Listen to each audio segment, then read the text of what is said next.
Hello po mga kaponi, magandang araw po sa ating lahat. Ayan, shout out sa mga nanonood po sa oras na ito sa ating vlog. Nandito po tayo sa Hernani Eastern Samar para po sa ating update kay Renato, yung isang batang may tumor po sa utak. Yan po yung ating aalamin kasi nung last update binigyan po natin ng pangpamasahe at pang pa-check up nila sa Tacloban. Nag-message po ngayon yung nanay niya, ni Renato, na nakauwi na po sila. At yun po yung ating aalamin kung ano po ang naging resulta ng check up. Ayan, maraming salamat po sa mga Kaponi sponsors natin, sa inyong suporta financially, at saka sa patuloy nyo pong panunood, hindi pag-skip ng ads sa bawat video po natin. Maraming salamat. At kasama natin ngayon sila Pepa George, si Tatay Libby, si Ate Ruby nandito. Hello, school na kayo?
Oo, Pai. Oo, Pai ng adlaw, eh. Paano itatay? Tarukog. Tarokog. Bagong ano mo kuha? Ako kagabi. Kagabi lang. Malalaki ano? Pinili ko lang yung lalaki. Ibebenta mo? Ulam. Ang ulam ninyo. Mahirap to kunin, di ba? Ito yung nakadikit sa bato. Buti marami pang tarukog dito. Tarukog. Nakilala ka, sir? Ha? Nakilala ka ngayon ini? Oo, masarap yan nilalagyan ng Gata. gata. At saka sa Borongan, ginagawa pong ano yan, chicharon. Oo. Dito sa inyo, Pinagataan. gata lang. Ganyan yung paglinis niyan, Kaponi. Medyo mahirap ano? Matyaga lang. At saka, kasi parang may bato yan, may shell na nakakapit. Ito malambot ito. Malambot na yan. Patingin ng may shell pa para makita ng ating mga viewers. Tarukog ang tawag dito, Kaponi. Hindi ko alam sa Tagalog kung anong ano dyan. Ganyan siya. Kaya, Pag may shell pa. Tapos kikis-kisan mo ito. Kasi hindi siya pwedeng makain itong mga parang balat-balat niya. Bakit? Hello. Matan nga rin niya. Ha? Janrin po. Si Janrin. Wala. Sige na, dada. Babaso. Mainit. Painumin mong paracetamol. Tapos na. Ano, kumusta kayo, kuya? Ha? Okay lang kayo dito? Wala kayong school? Meron. Anong sabi sa check-up nyo? Ano? Nakumpay kami. Ilang araw kayo doon? 3 weeks. Tagal-tagal ano? Sa 16 pa sana kayo pauwi kaso Walang MRI. 16 ng ngayong October 16. Ba't wala daw MRI? Sira daw. Pero libre yung MRI. Libre sana kung sa ABRMC. Mm. Kaso wala, sa St. Paul's kami. Sa St. Paul's kayo magpapa-MRI. Mm. Ano lang ang ginawa doon sa 3 weeks yung pag-confine? Antibiotic. Yung antibiotic siya. Nag-seizure kasi siya dun. Mm. Tapos ano ang sabi ng doktor? Hanap daw kami ng ibang hospital na may MRI. Maganda sana kung dyan lang kasi walang bayad. Walang bayad. Sa sa St. Paul's, 30,000. 30,000?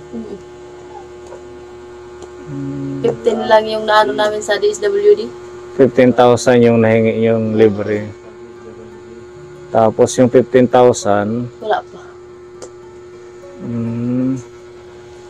ano yung guarantee letter yung binigay sa inyo? Patingin nga ng mga yung galing sa doktor ninyo. Wala pa. Ito. Pero ngayon nagsisesure pa yan. Hindi naman. Hindi na.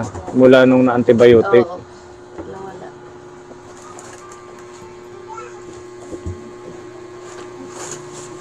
So kakarating nyo lang nung Friday. Oo.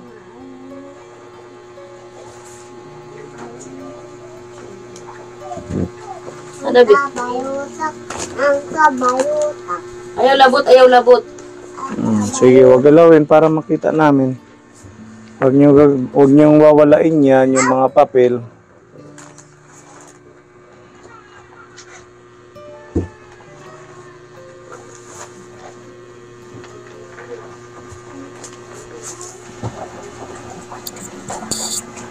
$15,500 na guarantee letter. Saan nyo to nakuha? Sa Borongan, DSWD. Hindi na lang nila ginawang 30,000 ano? Yung kasi binigay din sa amin na 15,500 lang kasi ang nakasulat din eh. Kung ano daw yung nakasulat, yun lang ibibigay. Yung pala, para lang sa MRI yun, wala pa yung doktor tsaka sa medisina, pampatulog daw. So ano pa lang to? Yung sa pag-MRI, wala pa yung gagamitin na pampatulog at saka yung bayad sa doktor. Ang laki pa ng bubunuin nyo, 30,000, 15,500 yung binigay ng DSWD. Sabi nga ng dapat daw dino-diretso. Ha? Isahan lang. Ano daw? Isahan lang daw yung dapat linahat na daw para wala nang problema. Oo nga, para hindi na kayo manghingi-hingi pa. Pabalik-balik. Ang daw after 3 months daw ulit makakapagbigay yun. Ang sabi ng doktor, titingnan pa daw kung makuha pa sa medicine or operahan. So hanggat hindi na i-MRI, hindi daw malalaman. malalaman kung ano. Pero ang daw, may daw talaga siya sa utak. Utak may bukol. May bukol daw talaga. Ito, mga tong binigay sa inyo. Ibang mga medical record. So, yan sa katukats niya? Patient is currently admitted. 21 kilograms na siya. Oo. Tapos, Ito yung number sa Radiology Department. dun sa St. Paul's Kung saan kayo MRI. Bali, Monday to Saturday, alas 8, alas 5. Kaso ang mahal kung 30,000, Saan tayo kukuha ng pangdagdag dyan? Kaya ito pa ko mga 3 months bago makakuha ulit. Yun lang daw lahat. Pero nung nagpunta na siya doon, kulang pa daw ng 15K. Wala pa daw yung para sa doktor. Saka sa i-inject sa kanya pampatulog. Ito naman to? Request shall be valid for 30 days. Cranial MRI din to, radiology MRI. Yan sana yung sa October 16 niya. 12,000. Oo, kaso wala daw doon. Sa Eastern Visayas. Oo, sa BRMC. Kailan daw mag-aayos yung machine? Hindi daw alam kung kailan pa maayos. Kaya nagpa-discharge na kami. Paano ba yung nagstay kayo doon ng 3 weeks? Ano yung libre yung Oo, pagkain? libre lahat. Buti na lang libre. At least yung hindi kayo Sa kanya, nahirapan. may ano siya, pagkain, pero sa akin wala. Oh, paano yung pagkain mo? Nanghihingi. Nanghihingi ka na lang. Oo. Buti may mga nagbibigay doon, Oo. ano. Saan kaya tayo manghihingi ng tulong pa? Kasi malaki pa ito eh. 16,000 naman to, laboratory assistance. Nakahingi ka na ito. Oo, ito yung ano, Sa dito sa purpose. guarantee letter. Ha? Yung kasama dito. Yan. Kasama yan dyan. Dito. Kasama yan dito. Ito dito yan. Oo. Okay. So, sa lahat-lahat, ilan na yung nahingi nyo sa DSWD at saka Yan sa pa lang. Corpus? Yung 15,500 pa lang. Yan pala. Kailan daw kayo babalik? Anong advice ng doktor? Ano, pag likom na daw ng pera, ano, tawag na lang daw kami. Isasalang na siya agad. Pag nakalikom kayo ng 30,000, patawag kayo sa doktor, MRI kayo doon. Dito sa private. Yeah. Private ito eh. Opo. Divine Word kaya Seat mahal. balls kasi. Pero i-honor itong ano, Oo, Itong- bali daw to. 15,500. Oo, So kulang ka pa ng 15 yan. Oo, sinulat nila. 15 na lang. kulang pa siya ng 15,000 para ma-MRI. Oo. 15,000 sedation. Dito sa barangay niyo or sa Hernani nagtanong ka, naghingi ka ng tulong? Sa mayor, ganun. Wala.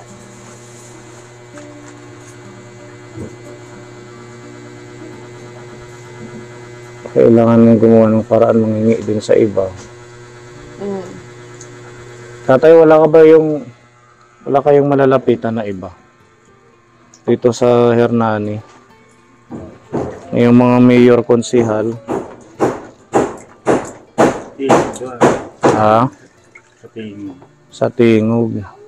Hindi ka pa nag... Pero may ano daw eh. Oo, may... Isa lang daw yung ano niyan.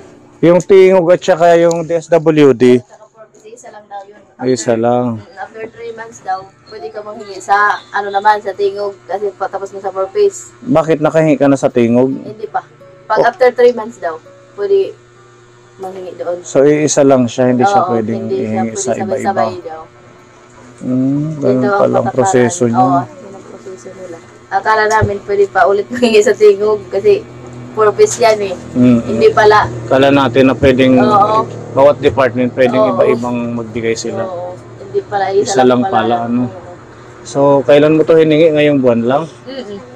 Ang next niyan, ano na? November, Ano, January. Matagal pa. Pero okay naman ngayon si Kuya Renato. Oo, nagkakapag, ano naman siya. Renato, halika nga, Kuya. Kuya ka da. Pumayat siya, ano?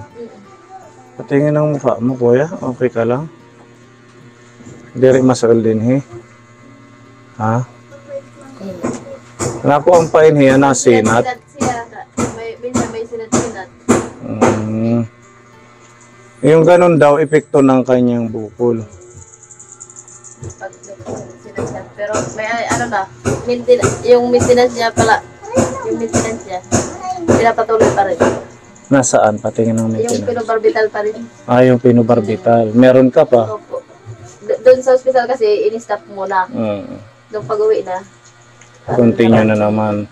Yun yung pinobarbital, yun yung unang resita bago kayo dumiretso ng Tacloban. Wala siyang ibang binigay na gamot doon. Wala na. Pinobarbital Anti-seizure lang. Oo. Sino ang nagbantay sa mga anak mo nung nandun kayo sa hospital? Yan yung ano, pinsan niya. Si Kuya Renato nandun din sa Tacloban yung asawa mo. Umuwi siya dito. Umuwi siya. Kami lang nahiwan doon. Pero ilang araw din siya nagstay doon. Mga 1 linggo ata. Kasi kung doon lang na hindi maghahanap buhay, Walang makakain. walang kakainin itong ibang anak mo. Oo. Ito nga nilalagnat din. Yan si baby. Yung sipon. Oo, ano naman. Sipon. Mamaya kukuha ulit ako niyan eh. Ha? Mamaya kumuha ulit ako niyan. Para ano natin ibebenta, tapos yung pinagbentahan baka sakaling may bumili ng doble-doble ang presyo. Total para naman sa MRI ni kuya ng anak nyo, para mabuo yung 30,000. Ano?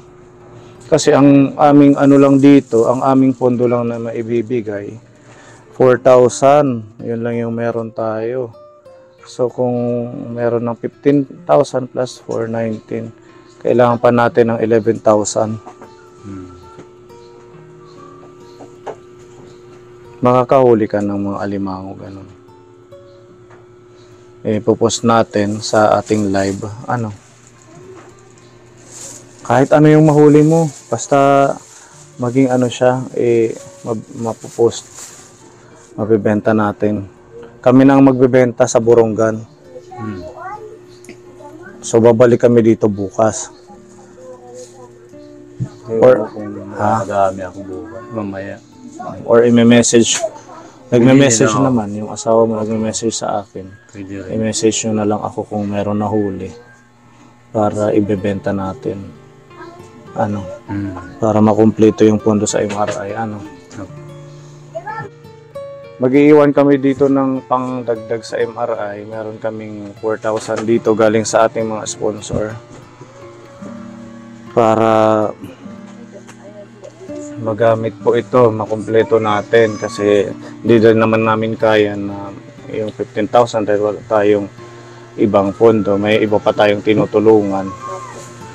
Oo, meron dito pinapabigay si Tita Fedy na 1,000, si Tita M 2,000, si Tita Mel 1,000, bali 4,000 pesos. Itabi mo to ha, gagawa tayo ng paraan na makumpleto. At saka kayo din, gumawa rin kayo ng paraan. Maghingi. Kasi sa anong iwan?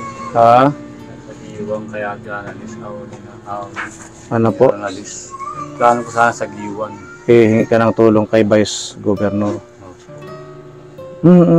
Kung ano yung pwede nating magawa. Kasi yung sabi niya sa akin ng pinsang ko, try mo muna. Ito ko lang doon. Sininang yan ang yung tito ko nung namatay. Oo. Ganun na lang. Gawa tayo ng paraan ha. Magtulungan tayo para makabalik siya sa Tacloban. Mga MRI. O, itabi mo to, Ate Jocelyn. 1,000, 2,000, 3,000, 4,000. Ayan. Galing po yan kay Tita Mel, Tita Fedy, at kay Tita M ng Japan. Maraming salamat po sa nagbigay kay Tita Mel, Tita Edith, saka kay Tita Fedy, Tita Fedy, and Tita M. Tita M po. Maraming salamat po sa inyo. Saka kay Sir po na Aldi po sa mga staff. Maraming salamat po. Itabi mo lang yan ha. Gagawa tayo ng paraan para makumpleto. Kaya yan. Huwag panghihinaan ng loob, nanay.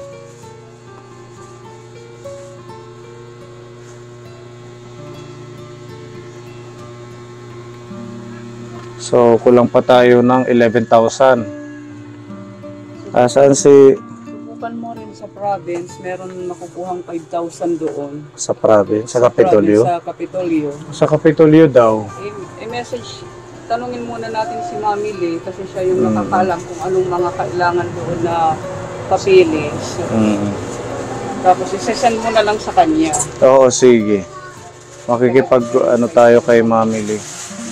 Kasi may kakilala doon yung kasama namin, baka makahingi tayo ng 5,000 din doon.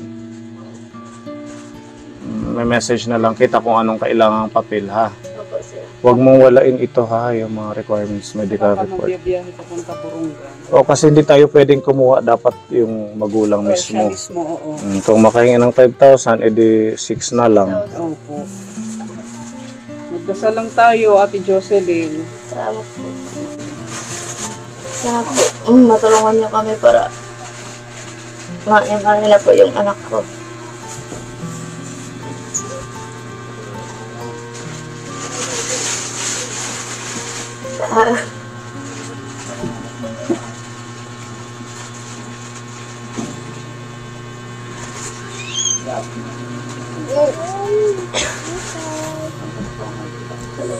Sana marami pa pong tumulong sa amin para ma-MRI na po agad yung anak ko. Maraming salamat po sa inyo. Maraming salamat po kahit hindi namin po kayo makilala. Maraming salamat sa inyong tulong. Hindi mo na lang papapasukin. Sa susunod na taon na lang siya. Oo, ipagamot mo muna. Nandyan lang naman yung eskwelahan. Oo. Pero ito, nag-aaral ito. Ito sila. So, pag nagpunta ka sa Tacloban, kahit ikaw na lang, sanay ka na. Hindi. Sila Hindi na pa lang din. dalawa ni kasi Mm.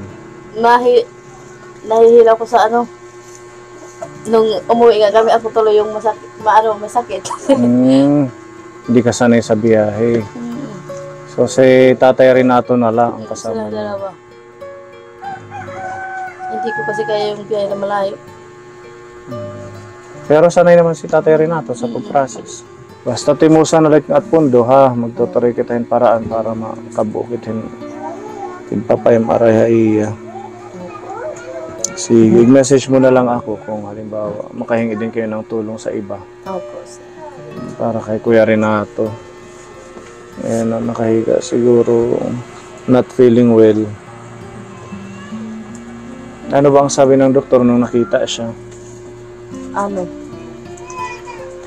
Nagtanong kung nauntog daw ba siya o nauntog yan kasi siya sa puno ng nyug. Nauntog ito? Kailan? Matagal Mga na. 1 month din bago niya bago siya nag-seizure.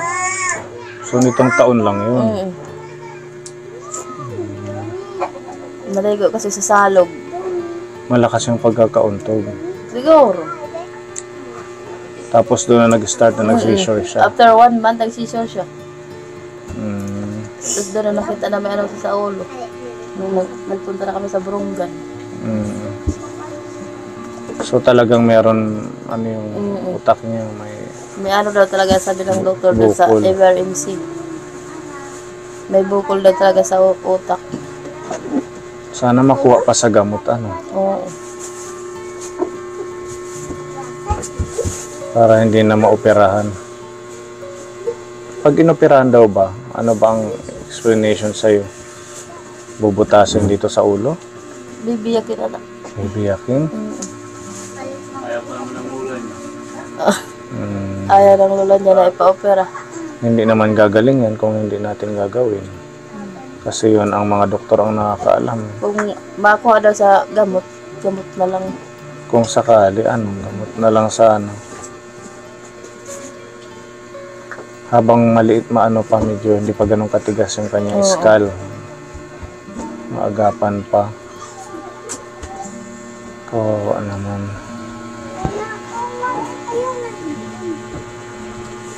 Kuya, magpagaling ka.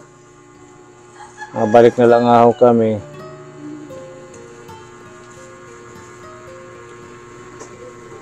Salamat po, sir. Meron pala kaming iaabot sa'yo na dishwashing para matry yung aming ginagawang dishwashing liquid. Panghugas to ng plato. Pinapabigay ni Tita G. Tama, Madaming hugasan. Testingan nyo kung gusto mong mag-resell. Pero saka na pag natapos na yung mo kay Renato. Opo. Pag gumaling na siya.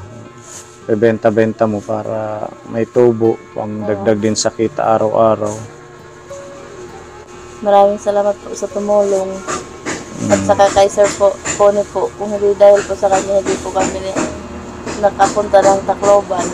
At saka hindi po kami natulungan ng iba. Salamat po sa tulong niyo. Salamat po. Opo. Maraming salamat po.